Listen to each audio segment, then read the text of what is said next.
আপনি এভাবে কেন কথা বলতেছেন আমি বুঝলাম না সেটা। এটা আমাদের ফ্যামিলি ব্যাপার, তুমি তোমার মতো থাকো, আমি ওর সাথে কথা বলছি। তুমি ওর সাথে এভাবে কেন কথা বলতেছো? তোর কত বড় সাহস, তুই আমার মুখে মুখে তর্ক করিস? তোকে একদম তুমি ওর সঙ্গে এরকম ব্যবহার করছো কেন? তুমি কি কোনোদিন আমার মেয়েটার সাথে মানুষের মতো আচরণ করবে না? ওকে তোমার এত হিংসা কেন? ও তোমার মেয়ে না বলে? মনে রাখবা, ও তোমার মেয়ে না হলেও আমার মেয়ে।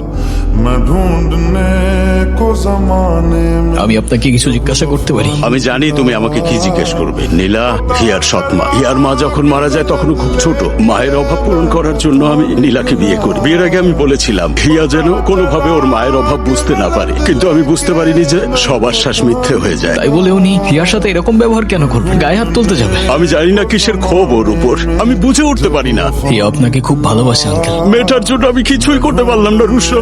সবকিছু ঠিক হয়ে যাবে ইনশাল্লাহ। মেয়েটার জন্য দুশ্চিন্তা করতে করতে আমি শেষ হয়ে গেলাম। আমাদের এলাকায় কিছু অমানুষ আছে, অনেকদিন ধরে হিয়ার উপর ওর নজর, কিছুতেই হিয়ার পিছু ছাড়ছে